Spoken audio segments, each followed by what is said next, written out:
Hello बच्चों, क्या हालचाल, कैसे हैं आप लोग। उम्मीद करते हैं कि आप लोग अच्छे होंगे और अपना पढ़ाई शानदार जानदार तरीके से कर रहे होंगे।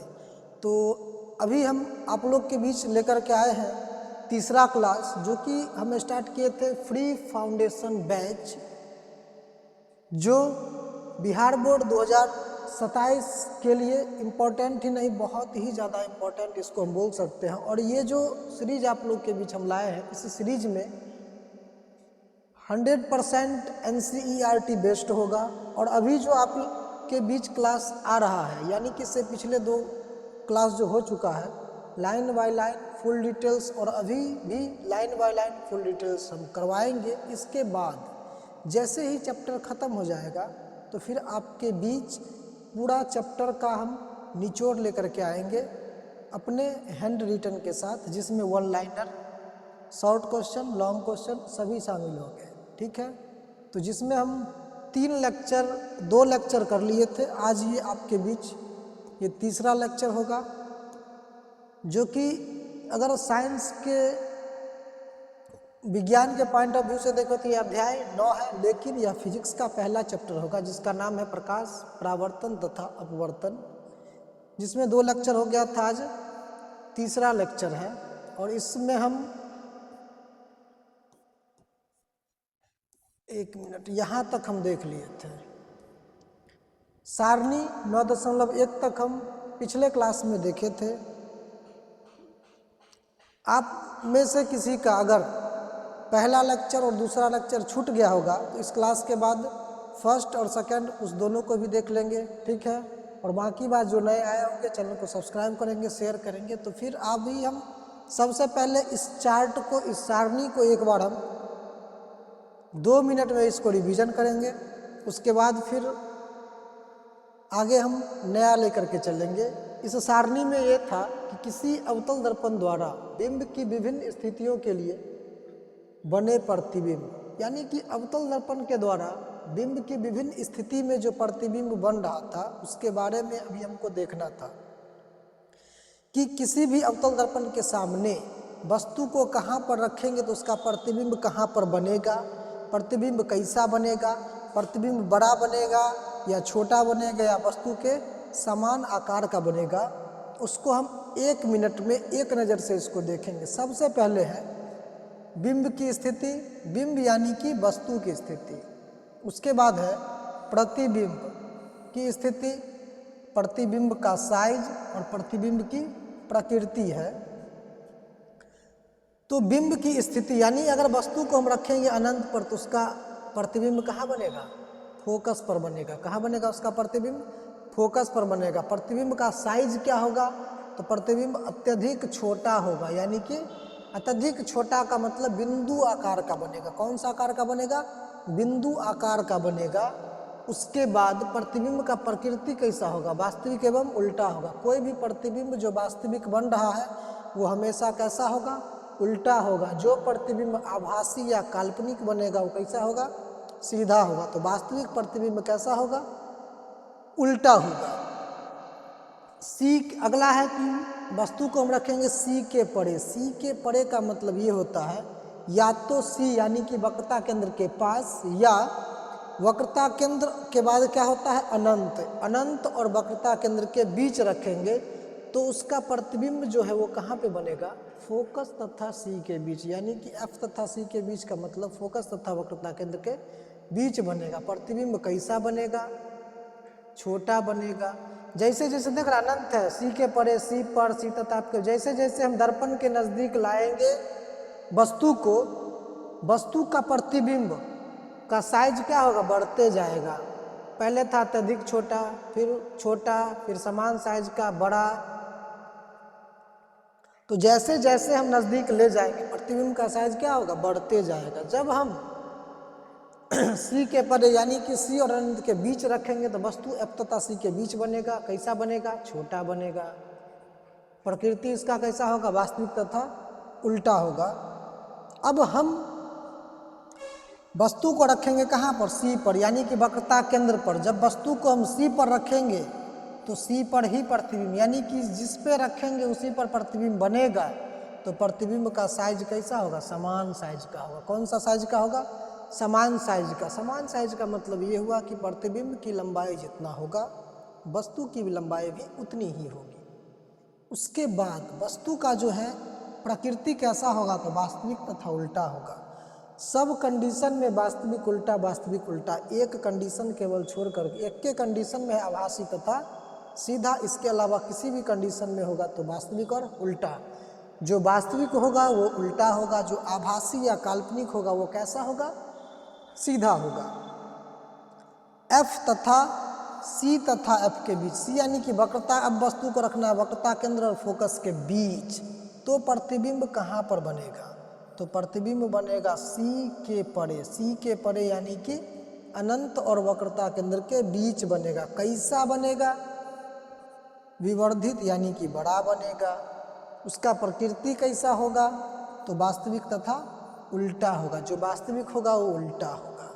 उसके बाद वस्तु को हम रखेंगे एफ पर, एफ यानी कि फोकस पर, तो प्रतिबिंब कहाँ बनेगा, अनंत पर। जब हम रखते थे अनंत पर तो बनता था फोकस पर, यहाँ रखेंगे फोकस पर, कहाँ बनेगा, अनंत पर। सी पर रखेंगे तो सी पर बनेगा, सी के परे रखेंगे तो एफ तथा सी के बीच, एफ तथा सी के बीच रखेंगे तो सी के परे बनेगा। यानी कि सब एक दूसरे के अपोजिट है। तो जब हम एफ पर रखेंगे तो प्रतिबिंब कहाँ बनेगा, अनंत पर बनेगा।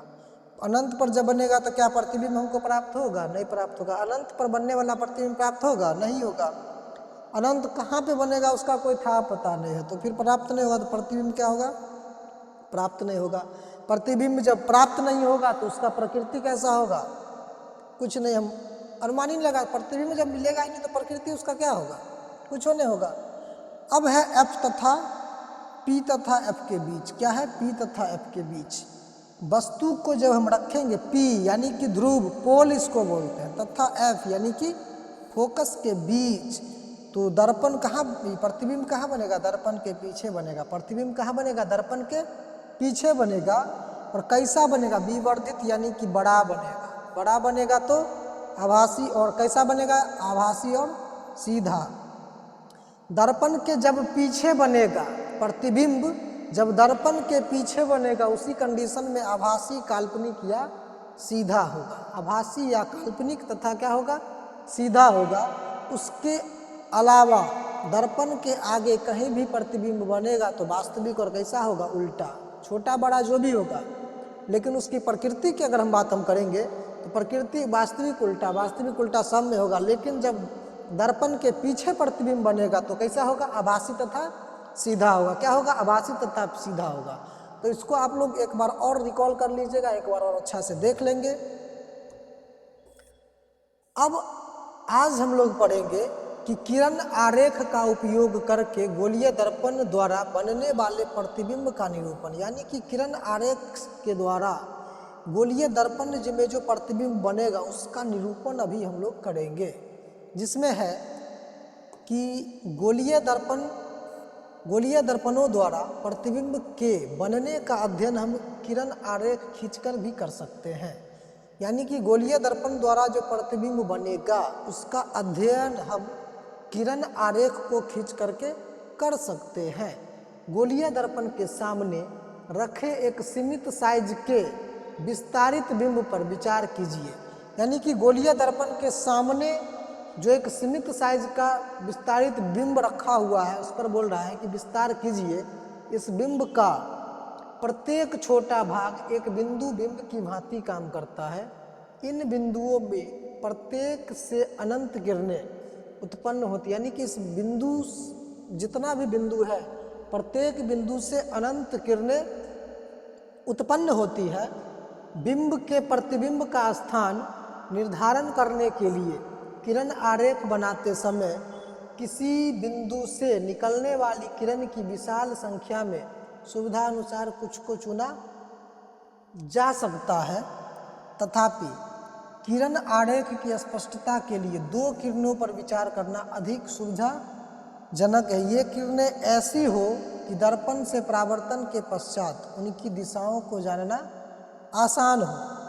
कम से कम दो परावर्तित किरणों के प्रतिच्छेदित से किसी बिंदु बिंब के प्रतिबिंब की स्थिति ज्ञात की जा सकती। इसका मतलब कि कम से कम दो गो ऐसा परावर्तित किरण लेना है जो प्रतिच्छेद करें और उससे हम प्रतिबिंब की स्थिति को हम ज्ञात कर सकते हैं। प्रतिबिंब के स्थान निर्धारित के लिए निम्नलिखित में से किन्हीं भी दो किरणों पर विचार किया जाए। अभी जो आपके सामने हम लाएंगे इनमें से किन्हीं दो किरणों पर विचार करके आप प्रतिबिंब की स्थिति को पता कर सकते हैं, जिसमें से पहला आपके बीच है, पहला है कि दर्पण के मुख्य अक्ष के समांतर प्रकाश की किरण परावर्तन के पश्चात अवतल दर्पण के मुख्य फोकस से गुजरेगी अथवा उत्तल दर्पण के मुख्य फोकस से अपसरित होती प्रतीत होगी। यह चित्र 9.a 9.b में दर्शाया गया। आप जो ये चित्र देख रहे होंगे सामने 9.3 का ए और बी, चित्र ए और बी में, चित्र ए में जो फिगर दिया हुआ है यह अवतल दर्पण का है और बी में जो दिया हुआ है वो कौन सा दर्पण है, उत्तल दर्पण में है। और ये जो सीधा लाइन है यानी कि वक्रता केंद्र को ध्रुव से मिलाने वाली रेखा को हम क्या बोलते हैं, मुख्य अक्ष या प्रधान अक्ष बोलते हैं। इस रेखा को क्या बोलते हैं, मुख्य अक्ष या प्रधान अक्ष बोलते हैं। इसमें बताया गया है कि मुख्य अक्ष या प्रधान अक्ष के समानांतर, इसके समानांतर जो प्रकाश का किरण आएगा वह दर्पण से परावर्तन होने के बाद जिस पॉइंट पे प्रतिच्छेद करेगा उसको हम क्या बोलेंगे, फोकस बोलेंगे। क्या बोलेंगे, फोकस से होकर के वो क्या होगा, गुजरेगी। फोकस से होकर के गुजरेगी कौन सा दर्पण में, अवतल दर्पण में। लेकिन अगर वही दर्पण उत्तल होगा और सेम कंडीशन यहाँ भी होगा, कौन सा कंडीशन, कि ये है प्रधान अक्ष और ये प्रधान अक्ष के समानांतर प्रकाश की किरण आ रहा है, दर्पण से परावर्तन के बाद वो गुजरा, तो गुजरने के बाद आपको ये होगा कि इसके मुख्य फोकस जो है इससे अपसरित यानी कि इससे आता हुआ प्रतीत होगा, मुख्य फोकस से फैलता हुआ प्रतीत होगा। यही कहा गया है पॉइंट नंबर 1 में, कि पॉइंट नंबर 1 है कि मुख्य अक्ष या प्रधान अक्ष के समानांतर प्रकाश की किरण जब आएगी तो दर्पण से परावर्तन होने के बाद मुख्य फोकस से गुजरेगा। कहाँ से गुजरेगा, मुख्य फोकस से गुजरेगा या मुख्य फोकस से आता हुआ प्रतीत होगा। मुख्य फोकस से या तो गुजरेगा या मुख्य फोकस से आता हुआ प्रतीत होगा। यही फर्स्ट पॉइंट में था।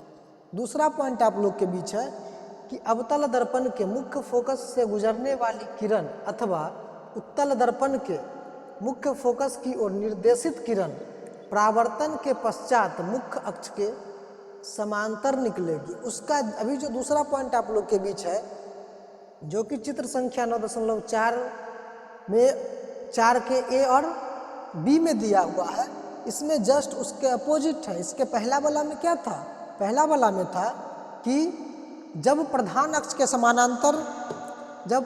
के समानांतर किरण आएगा तो दर्पण से परावर्तन होने के बाद फोकस से गुजरेगा। कहाँ से गुजरेगा, फोकस से। लेकिन इसमें क्या है कि प्रकाश का किरण फोकस से होकर के आएगा। कहाँ से होकर के आएगा, फोकस से। ई वाला लाइन जो दिख रहा है आप, ई वाला लाइन, ये वाला लाइन है प्रधान अक्ष। कौन सा लाइन है, प्रधान अक्ष है।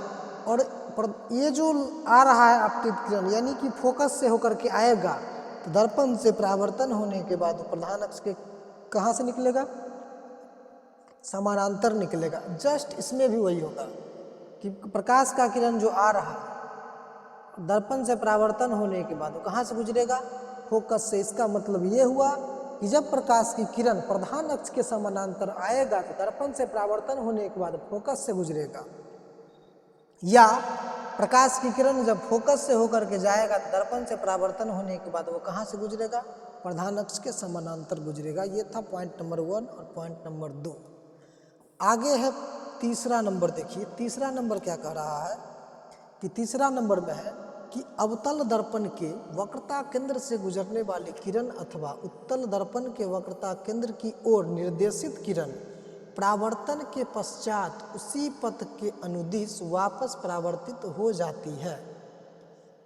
इसे आप चित्र 9.5 का ए 9.5 का बी में दर्शाया गया है। चित्र 9.5 का ए और बी यह बताता है कि दर्पण अवतल हो या उत्तल, दर्पण कौन सा हो, अवतल हो या उत्तल, जब प्रकाश का किरण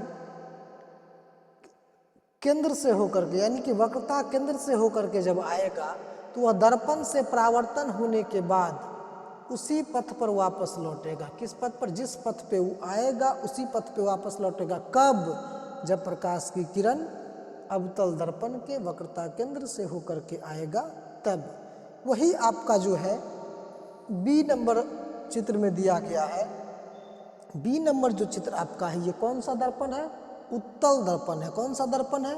उत्तल दर्पण है। और उत्तल दर्पण में भी वही है कि प्रकाश का किरण वक्रता केंद्र की ओर, वक्रता केंद्र की ओर वो आ नहीं रहा है, वक्रता केंद्र से जा नहीं रहा, लेकिन वक्रता केंद्र की ओर निर्देश कर रहा है। इसको अगर हम सीधा लेकर के जाएंगे तो कहाँ से मिलेगा? वक्रता के, यानी कि वक्रता केंद्र की ओर ये निर्देश कर रहा है। तो जब ये वक्रता केंद्र की ओर निर्देश करेगा तो दर्पण से परावर्तन होने के बाद पुनः वह उसी पथ पर वापस लौट जाएगा। पहला पॉइंट क्या था बाबू? पहला पॉइंट ये था कि किसी भी दर्पण के मुख्य अक्ष यानी कि दर्पण अवतल हो या उत्तल हो, उसके मुख्य अक्ष के जब समानांतर प्रकाश का किरण आएगा तो दर्पण से परावर्तन होने के बाद जहाँ से गुजरेगा, कहाँ से गुजरेगा? वो फोकस से गुजरेगा। कहाँ से गुजरेगा? फोकस से। जब प्रकाश की किरण, दूसरा पॉइंट में था कि जब प्रकाश की किरण फोकस से होकर के आएगा तो दर्पण से परावर्तन होने के बाद मुख्य अक्ष के समानांतर गुजरेगा। आपके सामने जो अभी लिखा हुआ है ये तीसरा पॉइंट है। तीसरा पॉइंट क्या है कि प्रकाश की किरण जब वक्रता केंद्र से होकर के आएगी, कहाँ से होकर के आएगी? वक्रता केंद्र से होकर के आएगी तो दर्पण से परावर्तन के बाद उसी पथ पर वापस लौट जाएगी। दर्पण से परावर्तन के बाद उसी पथ पर वापस लौट जाएगी। कौन सा? अवतल हो या उत्तल हो। अब उत्तल में भी वही होगा कि वक्रता केंद्र की अनुदेश वो आ रहा होगा, यानी कि वक्रता केंद्र के ओर निर्देशित होते हुए आ रहा होगा तो दर्पण से परावर्तन होने के बाद वह उसी पथ पे लौट जाएगा। ये था तीसरा पॉइंट। ठीक है, अगला देखते हैं।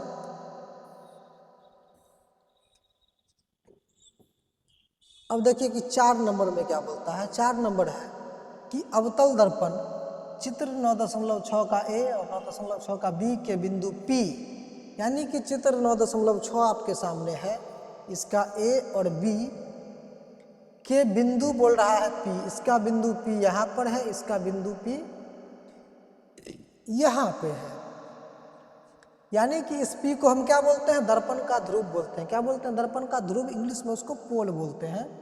की ओर मुख्य अक्ष के तिर्यक दिशा में आपतित किरण, तिर्यक यानी कि तिरछी दिशा में आपतित किरण, मुख्य अक्ष जो होगा इसके सीधा सीधा नहीं, इसके तिरछी दिशा में आएगी, यानी कि तिरछी दिशा में आपतित किरण तिर्यक दिशा में ही परावर्तित होती है। यानी कि तिर्यक ये आएगा कहाँ से?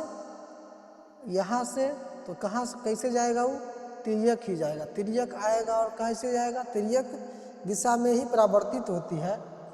आपतित तथा परावर्तित किरणें आपतन बिंदु P पर मुख्य अक्ष के समान कोण बनाते हुए परावर्तन के नियमों का पालन करती है। बोल रहा है कि आपतित किरण और परावर्तित किरण ये जो मुख्य अक्ष से जो एंगल बनाता है, एंगल जो बनाता है यहाँ पर I और यहाँ पर R, वो क्या होगा? इक्वल होगा, यानी कि एंगल R बराबर एंगल क्या होगा?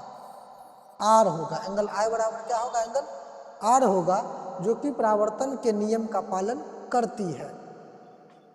याद रखिए कि उपरोक्त सभी स्थितियों में परावर्तन के नियमों का पालन, यानी कि इस सभी कंडीशन में जब प्रकाश का किरण जिस माध्यम से आएगा दर्पण से परावर्तन होने के बाद उसी माध्यम में जब लौटेगा तो इन सभी स्थिति में परावर्तन का नियम का पालन होता है। आपतन बिंदु पर आपतित किरण इस प्रकार परावर्तित होता है कि परावर्तन कोण का मान सदैव आपतन कोण के मान का क्या होता है? यानी कि आपतित किरण इस प्रकार आती है और परावर्तित किरण इस प्रकार जाती है कि उस कंडीशन में आपतन कोण और परावर्तन कोण का मान, यानी कि आपतन कोण और परावर्तन कोण दोनों का मान आपस, यानी कि एंगल I बराबर एंगल R, वो हमेशा होगा। अब देखिए आगे जो दिया हुआ है पॉइंट नंबर ए में, पॉइंट नंबर ए बोल रहा है कि अवतल दर्पण द्वारा प्रतिबिंब बनना, यानी कि अवतल दर्पण द्वारा जो प्रतिबिंब कैसे बनता है।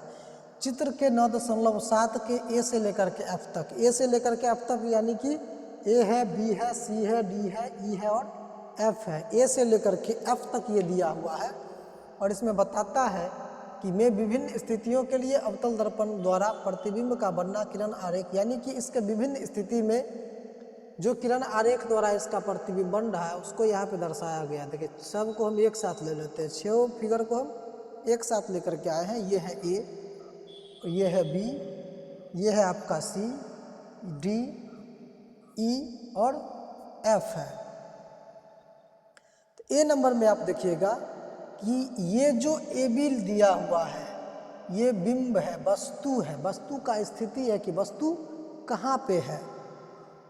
तो वस्तु अभी कहाँ पे है? अनंत पर है। जब वस्तु अनंत पे रहेगा तो उसका प्रतिबिंब देखिए कहाँ पर बना है? फोकस पर, यानी कि इसको लाएंगे सीधा दर्पण से परावर्तन होने के बाद और यहाँ से जो किरण आएगा दर्पण से परावर्तन होने के बाद जिस बिंदु पर मिलेगा उसी को हम क्या बोलते हैं? फोकस बोलते हैं। तो जब वस्तु को हम रखेंगे अनंत पर तो उसका प्रतिबिंब कहाँ पर बनेगा? फोकस पर बनेगा। अभी हम किस दर्पण के बारे में बात कर रहे हैं? अवतल दर्पण के बारे में बात करें। कौन सा दर्पण है? अवतल दर्पण के बारे में बात कर रहे हैं कि वस्तु को रखेंगे अनंत पर तो प्रतिबिंब कहाँ पर बनेगा? फोकस पर बनेगा। ये पहला कंडीशन था। दूसरा कंडीशन है कि वस्तु को अब थोड़ा सा आगे हम खिसकाएंगे, यानी कि सी तथा अनंत के बीच, इससे आगे हम जाएंगे तो अनंत होगा और यहाँ पर सी है, यानी कि वस्तु को सी तथा अनंत के बीच जब रखेंगे तब इसका प्रतिबिंब, हम देखिए वस्तु को अगर किसी न किसी के बीच में रखेंगे तो प्रतिबिंब भी किसी न किसी के बीच में रखेगा, पर वस्तु को अगर किसी एक स्थान पर रखेंगे तो प्रतिबिंब भी एक के जगह बनेगा। अभी रखे थे अनंत पर तो प्रतिबिंब कहाँ बना था? फोकस पर। अब यहाँ पर किसी न किसी के बीच में, यानी कि अनंत और वक्रता केंद्र दोनों के बीच में रखा हुआ है वस्तु, इसका प्रतिबिंब भी देख रहे हैं किसी न किसी के बीच बनेगा, यानी कि सी और एफ के बीच बना है। ठीक है, तो प्रतिबिंब को रखेंगे अनंत और सी के बीच तो बस प्रतिबिंब कहाँ बनेगा? सी और एफ के बीच। ये दूसरा कंडीशन था। तीसरा कंडीशन है कि देखिए थोड़ा सा और इसको नज़दीक लाएंगे तो वहाँ से लेकर के आगे सी पर, ये जो पॉइंट दिख रहा है आपका ये सी है। अब वस्तु को हम रखते हैं वक्रता केंद्र पर। कहाँ पर रखेंगे? वक्रता केंद्र पर रखेंगे। तो वस्तु को जब हम रखेंगे वक्रता केंद्र पर, यहाँ पर देख रहे एकदम बिल्कुल पॉइंट के जैसा बन रहा है। उस अब चार्ट में दिखाए थे कि कैसा कैसा प्रतिबिंब बनेगा, पॉइंट के जैसा। यहाँ पर देख रहे दर्पण के सामने प्रतिबिंब बन रहा है, वास्तविक सामने बन रहा तो वास्तविक होगा, और वास्तविक प्रतिबिंब बन रहा है तो वास्तविक कैसा देख रहे? उल्टा होगा, यानी कि ए चल गया नीचे, बी चल गया ऊपर, तो प्रतिबिंब यहाँ पर था ऐसे, इसका वस्तु था ऐसे, प्रतिबिंब बन गया ऐसे, तो उसका उल्टा है, यानी कि जो वास्तविक होगा कैसा होगा? उल्टा होगा। इसमें भी वही है कि वस्तु को हम रखे हैं वक्रता केंद्र पर, प्रतिबिंबो बना है वक्रता केंद्र पर, तो वस्तु था इसे ऊपर की ओर, प्रतिबिंब बना नीचे की ओर। वास्तविक तो बना जरूर है लेकिन कैसा बना? उल्टा बना। कैसा बना? उल्टा। अब आइए चौथा नंबर देखिए। अब हम वस्तु को थोड़ा सा और खिसकाएंगे। अब हम लेकर के आ गए सी और कहाँ पर? एफ के बीच। सी और एफ के बीच हम रखेंगे तो फिर इस कंडीशन में देख रहे हैं प्रतिबिंब कहाँ पे बना है? प्रतिबिंब जो बना है वो वक्रता केंद्र और इधर आगे हम बढ़ेंगे तो अनंत हो जाएगा, यानी कि वक्रता केंद्र और अनंत के बीच बना है। यहाँ पर भी दर्पण के सामने बना है तो प्रतिबिंब कैसा होगा? वास्तविक होगा, लेकिन वास्तविक तो होगा लेकिन कैसा देख रहे हैं? उल्टा है। कैसा है? उल्टा है। आपको देखने में भी उल्टा लग रहा होगा, कैसा है? उल्टा है। अब हम आते हैं पांचवा कंडीशन पे कि अब हम वस्तु को थोड़ा सा और आगे खिसकाएंगे, यानी कि अब लेकर के आएंगे फोकस पर। तो जब वस्तु को हम लाएंगे फोकस पर तब इसका प्रतिबिंब कहाँ बनेगा? अनंत पर बनेगा, यानी कि कभी मिलवे नहीं करेगा लाइन। जब तक ये लाइन मिलेगा नहीं तब तक प्रतिबिंब नहीं बनेगी, यानी कि प्रतिबिंब कहाँ बनेगा? अनंत पर। प्रतिबिंब जब अनंत पर बनेगा तो बड़ा होगा या छोटा, उसका प्रकृति वास्तविक होगा कि काल्पनिक होगा, वो सीधा बनेगा कि उल्टा, वो पता चलेगा क्या? नहीं पता चलेगा। अगला है एफ नंबर में आइए कि अब वस्तु को हम रखते हैं फोकस और ध्रुव के बीच। फोकस और ध्रुव के बीच। अभी जो इससे पहले हम कंडीशन जो बताए थे उस आप किसी कंडीशन में से दो कंडीशन को उठा करके इस फिगर को आप बना सकते हैं। पहला कंडीशन जैसे कि देखिए इसमें दिया हुआ है कि वस्तु जैसे माना कि यहाँ पर हम रखे हैं तो पहला था कि अगर समानांतर आएगा किरण तो दर्पण से परावर्तन होने के बाद फोकस से जाएगा। अगर वक्रता केंद्र से होकर के जाएगा तो वक्रता उसी पथ पर वापस लौटेगा। अब ये दोनों लाइन जहाँ पर कटेगा तो प्रतिबिंब वहीं पर न बनेगा। सब में वही कंडीशन लागू हुआ है। ये टोटल 6 के 6 फिगर में वही कंडीशन आप इससे पहले जो बताए थे किरण आरेख, उसमें से कोई 2 रूल इस पे आप लागू करेंगे। यहाँ पर जो है देखिए कि वस्तु को हम रखे हैं F तथा P के बीच, यानी कि फोकस और ध्रुव के बीच। फोकस और ध्रुव के बीच जो वस्तु को हम रखे हैं फोकस और ध्रुव के बीच,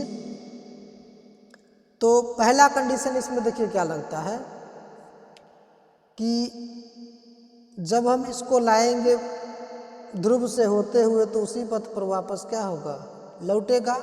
इस कंडीशन में एंगल I एंगल R के क्या होगा, बराबर होगा।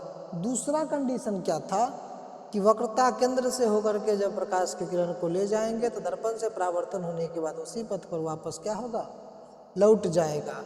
अब इसको हम आगे पीछे डॉटेड लाइन, आगे तो फिर कभी मिलवे नहीं करेगा, इधर चल जाएगा इधर चल जाएगा, कभी मिलेगा ही कभी नहीं। जैसे जैसे आगे जाएगा इसका दूरी और क्या होगा, बढ़ते जाएगा। अब इसको हम डॉटेड लाइन से पीछे दर्शाएंगे, इसको हम डॉटेड लाइन से दर्शाएंगे। जहाँ पर दोनों कट गया यहीं पर प्रतिबिंब बनेगा। और जब प्रतिबिंब दर्पण के पीछे बनेगा, सब कंडीशन में दर्पण के आगे दर्पण के आगे दर्पण के आगे बन रहा है। केवल एक कंडीशन में प्रतिबिंब कहाँ बन रहा है, दर्पण के पीछे बन रहा है। जब प्रतिबिंब दर्पण के पीछे बनेगा तो वह प्रतिबिंब कैसा होगा बताइए, तो काल्पनिक होगा। काल्पनिक को दूसरे शब्द में हम आभासी भी बोलते हैं। काल्पनिक तथा क्या होगा, आभासी होगा। और जो काल्पनिक होगा वो कैसा होगा, सीधा होगा। सब में आपको नजर आ रहा होगा उल्टा, सब में है उल्टा, सब में है उल्टा। इसमें तो अनंत पर है तो इसका कोई है ही नहीं, लेकिन इस एक कंडीशन में क्या है, सीधा है। एक कंडीशन में क्या है, सीधा है। या सीधा कब, जब प्रतिबिंब काल्पनिक होगा। काल्पनिक कब होगा, जब दर्पण के पीछे बनेगा। यहाँ तक तो हमको लगता है कि कोई दिक्कत आप लोग को नहीं होगा। ये जो 9.7 का चित्र है ABCD से लेकर के F तक, अवतल दर्पण द्वारा प्रतिबिंब का बनना यानी दर्शाने के लिए किरण, यानी कि प्रतिबिंब जो बनाएंगे उसको दर्शाने के लिए जो था किरण आरेख A से लेकर के F तक था। अब आपके बीच आया है कुछ क्रियाकलाप, जिसमें क्रियाकलाप है 9.4 कि सारणी 9.1 में दर्शाई गई बिंब की प्रत्येक स्थिति के लिए स्वच्छ किरण आरेख खींचिए। बोल रहा है कि सारणी 9.1 में जो भी दर्शाया गया उसके लिए एक स्वच्छ किरण आरेख को खींचना है। प्रतिबिंब का स्थान निर्धारित करने के लिए आप पूर्व अनुच्छेद में वर्णित कोई 2 किरण, यानी कि इससे पहले जो हम बताए थे उसमें से कोई 2 किरण आप लेकर के उसको हम वर्णन उसका कर सकते हैं। अपने चित्र की तुलना चित्र 9.7 में दिए गए चित्रों, यानी कि आप जो चित्र बनाए हैं उसका तुलना 9.7 में जो कंडीशन दिए हुए थे 6, उससे आपको क्या करना है, तुलना करना है। प्रत्येक दशा में बनने वाला प्रतिबिंब की प्रकृति, स्थिति तथा आपेक्षिक साइज का वन, यानी कि प्रत्येक दशा में जो प्रतिबिंब का प्रकृति होगा, प्रतिबिंब का जो स्थिति होगा, प्रतिबिंब का साइज बड़ा है कि छोटा है, उसको आपको क्या करना है, वर्णन करना है। और अपने परिणामों को सुविधाजनक प्रारूप में सारणीबद्ध कीजिए। और अपना जो परिणाम निकला है वो अपने सुविधाजनक के अनुसार, यानी कि अपने सुविधा के अनुसार उसको क्या करना है, सारणीबद्ध, यानी कि अपने उस सारणी में उसको सजा देना है। जो कि सारणी आपको बताए थे पीछे, उस वैसा ही सारणी बना करके उसको सजाना है। अब आपके बीच हम लेकर के आए हैं अवतल दर्पण का प्रयोग। क्या है, अवतल दर्पण का प्रयोग, यानी कि अवतल दर्पण का प्रयोग हम कहाँ कहाँ कर सकते हैं। अवतल दर्पण का प्रयोग हम कहाँ कहाँ कर सकते हैं। तो सबसे पहले देखिए कि अवतल दर्पण का उपयोग सामान्यतः टॉर्च में, सर्च लाइट में, वाहन के अग्रदीप, अग्रदीप बोलते हैं हेडलाइट को, जो जिससे रोशनी निकलता है, वाहन के अग्रदीप में प्रकाश का शक्तिशाली समांतर किरणपुंज प्राप्त करने के लिए किया जा सकता है। यानी कि टॉर्च में, अगर क्वेश्चन कोई पूछेगा कि टॉर्च में, सर्च लाइट में, उसके अलावा वाहन के अग्रदीप यानी कि हेडलाइट में हम अवतल दर्पण का प्रयोग काहे करते हैं। अवतल दर्पण का प्रयोग इसलिए करते हैं ताकि प्रकाश का शक्तिशाली समांतर किरण को, यानी कि समांतर किरण पुंज। वह समांतर किरण पुंज किसको कहते हैं? वैसा किरण पुंज जिसमें प्रकाश एक दूसरे का क्या होगा? समांतर होगा, उसको कौन सा किरण पुंज? समांतर। यानी कि समांतर किरण पुंज प्राप्त करने के लिए हम टॉर्च में, सर्चलाइट में, अग्रदीप में यानी कि वाहन के अग्रदीप में, जिसको हेडलाइट बोलते हैं, उसमें हम किसका उपयोग करते हैं? अवतल दर्पण का। इसके अलावा इन्हें प्रायः चेहरे का बड़ा प्रतिबिंब देखने के लिए, यानी कि अपना जो चेहरा का रियल इमेज बनता है उससे थोड़ा बड़ा प्रतिबिंब अगर देखना होगा तो उसके लिए भी हम प्रयोग करते हैं किसका? अवतल दर्पण का उपयोग, जिसमें आपको सेविंग दर्पण, सेविंग दर्पण के जगह पर कहीं कहीं पर लिखा लगा हजामती में। कहाँ पे? हजामती में, यानी कि सैलून ये सब में जो किया जाता है के रूप में उपयोग करते हैं। कहाँ कहाँ कर सकते हैं? टॉर्च में कर सकते हैं, सर्च लाइट में कर सकते हैं, वाहन के अग्रदीप में कर सकते हैं, चेहरा का बड़ा प्रतिबिंब देखने के लिए सेविंग दर्पण या हजामती दर्पण में कर सकते हैं। इसके अलावा दंत विशेषज्ञ अवतल दर्पण का उपयोग मरीजों के दांतों का बड़ा प्रतिबिंब देखने के लिए करते हैं। यानी कि दंत विशेषज्ञ यानी कि जो दांत के डॉक्टर होंगे वो अपने मरीजों के दांत का प्रतिबिंब बड़ा देखने के लिए किसका उपयोग करते हैं? अवतल दर्पण का। यानी कि अवतल दर्पण का उपयोग कहाँ करते हैं? दंत विशेषज्ञ अपने मरीजों को दांत के बड़ा प्रतिबिंब को। इसके अलावा भी है कि सौर भट्ठी, कहाँ पर? सौर भट्ठी में सूर्य के प्रकाश को केंद्रित करने के लिए बड़े अवतल दर्पणों का प्रयोग किया जाता है। इसके अलावा हम कहाँ करते हैं? सौर भट्ठी में। सौर भट्ठी में हम जो बड़ा अवतल दर्पण का प्रयोग इसलिए करते हैं काहे कि चारों तरफ से जो सूर्य का प्रकाश आएगा, तो अवतल दर्पण का काम क्या है कि चारों तरफ से लेकर के उसको एक जगह पर मिलाना, यानी कि चारों क्षेत्र का जो एनर्जी होगा, जो ऊर्जा होगा, सबको एक केंद्रित करेगा, या ताकि अधिक से अधिक एनर्जी उसको मिल सके, अधिक से अधिक उसको ऊर्जा उष्मा भी प्राप्त हो सके। इसलिए सौर भट्ठी में किसका उपयोग करते हैं? अवतल दर्पण का। अवतल दर्पण का प्रयोग पूछेगा, सबसे पहले बोलेंगे टॉर्च में करते हैं, टॉर्च के अलावा सर्च लाइट में करते हैं, सर्च लाइट के अलावा वाहन के अग्रदीप में करते हैं, इसके बाद हजामती दर्पण में करते हैं, उसके बाद दंत विशेषज्ञ यानी कि अपने मरीज के दांत को का बड़ा प्रतिबिंब देखने के लिए करते हैं, उसके बाद सौर भट्ठी में करते हैं। ठीक है। अब अगला टॉपिक है उत्तल दर्पण द्वारा प्रतिबिंब, यानी कि उत्तल दर्पण द्वारा प्रतिबिंब बनेगा, कैसे कैसे बनेगा और उत्तल दर्पण का उपयोग हम कहाँ कहाँ पर करेंगे, तो फिर इसको हम देखेंगे फिर अगले क्लास में। ठीक है। आज हम इतना ही तक रखेंगे। अवतल दर्पण तक हो गया कंप्लीट। अवतल दर्पण के बाद हम तल से देखेंगे कौन सा दर्पण? उत्तल दर्पण। ठीक है। आज के लिए हम रखने देते इतना ही। फिर आप लोग को क्या करना है कि जो भी स्टूडेंट इस पे नए आएंगे, जिन विद्यार्थी का ये पहला लेक्चर होगा, इनसे पहले हम 2 क्लास और करवा चुके हैं, आप लोग जा करके उस 2 क्लास को पहले देख लेंगे। ठीक है। उसके बाद फिर ये तो देखें, उसके बाद क्लास आप कंटिन्यू कीजिए। आप बताते हैं ना, ये जो बैच चल रहा है एकदम फाउंडेशन बैच है और ये 0 to हीरो लेवल बैच है। अगर आप इसको शुरू से लेकर के कंटिन्यू, एक बार में आपको नहीं समझ में आता, दोबारा वीडियो देखिए, 3 बार देखिए, फिर इसके बाद इस जैसे ही ऑनलाइन लाइन बाय लाइन खत्म होगा, इसके बाद हम अपना बोले ना कि निचोड़ भी लेकर के आएंगे, पूरा चैप्टर का निचोड़ लेकर के आएंगे आपके सामने एक क्लास में, और उस क्लास में पूरा चैप्टर का निचोड़ होगा, definition, one liner, short question, long question, सब उसमें शामिल होंगे। ठीक है। तो रहने देते हैं आज के लिए इतना ही, और फिर हम मिलते हैं फिर अगले क्लास में। जय हिंद, जय भारत।